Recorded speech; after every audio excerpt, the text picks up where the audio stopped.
Adalberto Campos Fernandes, ex-Ministro da Saúde, bem-vindo ao Direto ao Assunto na Rádio Observador. Já esta tarde, Pedro Nuno Santos convocou os jornalistas para o Largo do Rato para deixar críticas à Ministra da Saúde, mas para extrapolar a situação para o Primeiro-Ministro, dizendo que já não é só a Ministra que é responsável. Há aqui uma questão relacionada com Ana Paula Martins ou o problema é mais profundo do que quem é o responsável da pasta? Não, boa tarde. Há aqui, infelizmente, a recorrência habitual de que na saúde não há condições objetivas para se governar, porque facilmente, ao primeiro incidente e à primeira dificuldade, enfim, nós lembramos da figura do suspeito do costume, e o suspeito do costume é o titular da pasta. E, portanto, como se os problemas do INEM tivessem começado ontem, como se, de facto, as profissões de saúde que informam e fazem o INEM não estivessem obrigados a deveres éticos e de consciência que não tivessem levado ao que aconteceu na segunda-feira, e sobre essa matéria eu entendo que não deve ser só a IGAS a intervir, que deve ser o Ministério Público a tentar perceber e esclarecer quem fez o que e como na passada segunda-feira, porque, repare, os poderes políticos, sejam eles de direita ou de esquerda, do PS ou do PSD, não podem estar reféns de outros poderes que, tendo a sua legitimidade representativa, não se podem esquecer que o socorro e a emergência médica não é algo que possa ser instrumentalizado para fazer pressão tutelar, por mais justas e razoáveis que sejam as pretensões de quem as faz. E, portanto, esta matéria, falar disto no combate político, tantas vezes eu tenho dito, isto não fica bem nem à oposição, nem ao governo, isto é um assunto demasiado sério, há vidas humanas que estão em causa e, portanto, eu deixaria esta despesa, digamos, da retórica política para um segundo plano e focar-me naquilo que é o essencial. O INEM tem falta de recursos há muitos anos, tem tido dificuldades de investimento há muitos anos e devia estar mais reforçado e dotado por profissões da área da saúde que têm, essas sim, uma grande informação ética, como são os médicos e os enfermeiros, e eu creio que é isso que importa fazer, para além de esclarecer o que aconteceu na segunda-feira, que tem que ser, do meu ponto de vista, digamos, amplamente esclarecido. Mas, e portanto, apesar desse enquadramento que fez, e já agora aproveito também para dizer que, de facto, o Ministério Público já abriu 6 inquéritos, penso eu, em relação a estes factos que aconteceram na passada segunda-feira, mas aquilo que lhe pergunto é, tendo concluído que os problemas do INEM vêm muito lá de trás, se considera ou não, até tendo em conta aquilo que o secretário-geral do Partido Socialista disse sobre os serviços mínimos que podem ser requeridos para a questão das horas extraordinárias, se não acha que mesmo assim, independentemente de não considerar que seja a total responsabilidade da Ministra da Saúde, se houve ou não negligência, se acha que ela, tendo conhecimento deste pré-aviso de greve, poderia ou deveria ter tomado outro tipo de cautelas? Com certeza que sim, mas resta saber o que é que a direção do INEM fez, se avisou atempadamente, se os agentes e os atores envolvidos todos cumpriram a sua parte, se a definição de serviços mínimos para um serviço de socorro e emergência é a mais adequada, se houve ou não violação grosseira dos critérios dos serviços mínimos a passada segunda-feira. Tudo isso tem que ser esclarecido, porque nesse aspecto eu dou razão ao Primeiro-Ministro, quer dizer, se um governo anda a reboque de pré-avisos e de processos, digamos, de negociação ou de pressão sindical, que são, sendo legítimas, podem por vezes ser imorais, não há governo que resista naquilo que é o desenvolvimento normal da ação política e da defesa do interesse público. Porque, repare, se os senhores jornalistas todos... Mas não pode representar uma menorização da importância desta carreira em particular? Não é isso que está em causa. Eu não estou a discutir a menorização, acho importante a qualificação, acho importante a formação, e eles têm razão quando dizem que estão abaixo do número exigível. Enfim, pelo que eu tenho ouvido há 5 anos ou 6 anos, não sei, que esse número está deficitário. Essa razão assiste aos profissionais e ninguém lhe retira essa mesma razão. Outro sim é saber se quando eu estou perante uma atividade de socorro médico ou de socorro emergente, se, por exemplo, os serviços mínimos devem ser mais adequados, devem ser melhor ajustados, e as minhas reivindicações não podem ser feitas à custa de riscos supervenientes que põem em causa o interesse vital dos cidadãos. É essa simplesmente a questão.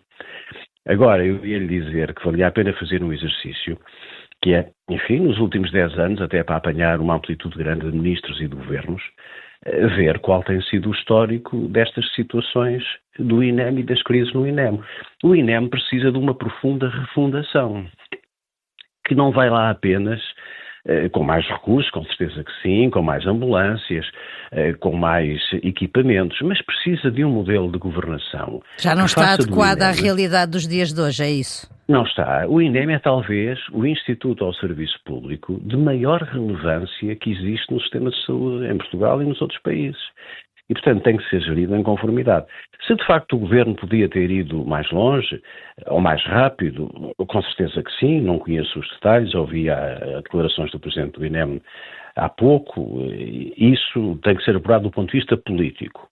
E na política isso deve ser feito.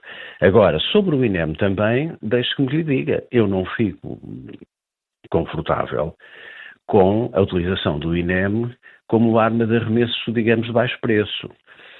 Fácil, porque eu próprio já passei por isso e sei que de facto que é muito fácil, através de um episódio extremo que envolve as situações que nós temos visto, fazer disto logo um exercício de combate político muito fácil, muito, digamos, pouco sofisticado. E, portanto, sim, apelar responsabilidades políticas que se dividem. Adalberto Campos Fernandes, deixe-me só fazer aqui uma pergunta para tentar clarificar se estou a entender bem enfim, qual é o seu ponto de vista.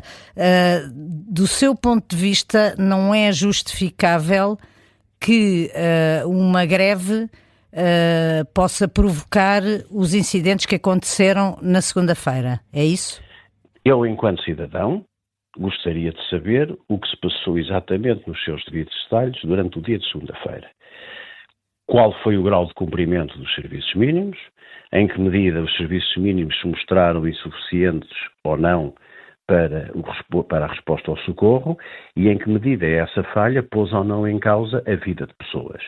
Isso é, digamos, uma exigência cívica. Podemos chegar à conclusão de que foi uma circunstância excepcional, com um número de chamadas muito elevado e que os serviços mínimos estavam a ser suficientes e que ninguém faltou ao cumprimento dos serviços mínimos. Repare, isso eu diria que é um esclarecimento que tem implicações políticas, mas também é um direito que os cidadãos têm de conhecer afinal o que falhou.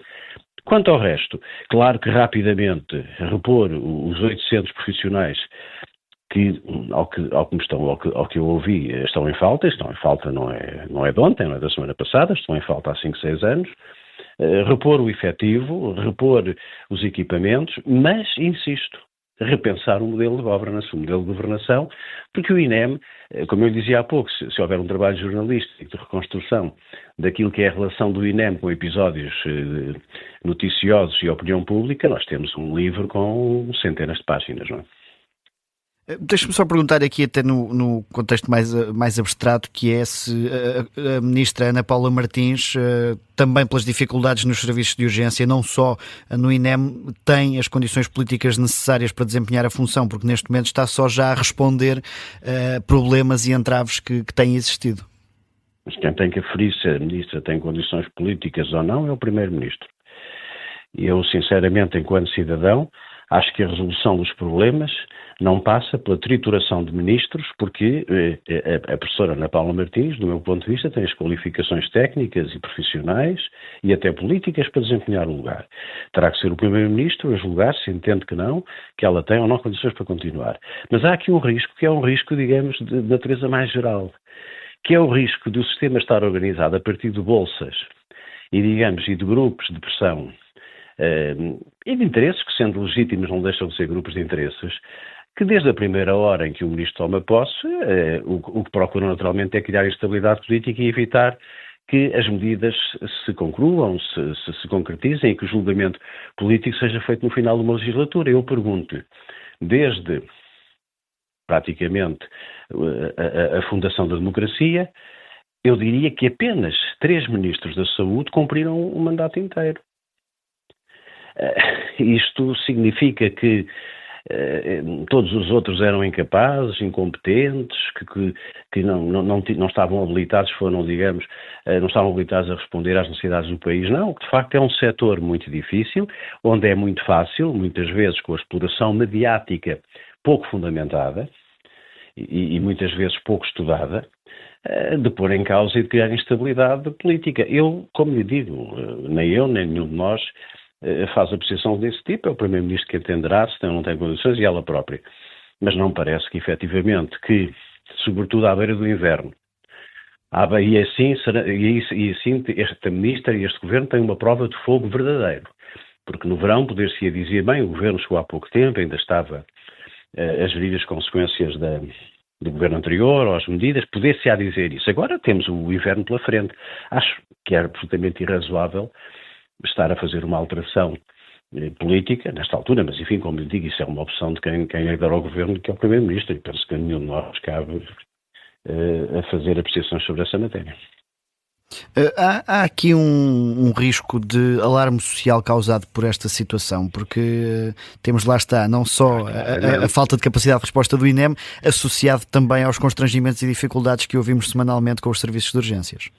Claramente que existe, e de facto são expressões pontuais que têm associada a expressão e a palavra urgência, e que fazem com que a população pressinta que naquilo que é o socorro imediato e a prontidão do sistema há dificuldades. É evidentemente que sim, evidentemente que muitas vezes amplificado de uma forma até me parece inadequada e excessiva, mas é evidente que não vale a pena meter a cabeça debaixo da areia e ignorar que esta situação gera ansiedade, sobretudo em populações mais envelhecidas, mais vulneráveis, que olham para o SNS e para a assistência do SNS como de facto a sua salvaguarda. Portanto, isso é evidente que não é positivo e que deveria ser minorado tanto quanto possível. Adalberto Campos Fernandes, muito obrigado pela sua disponibilidade para se juntar a nós neste Direto ao Assunto aqui na Rádio Observador. Tá, obrigado, boa tarde.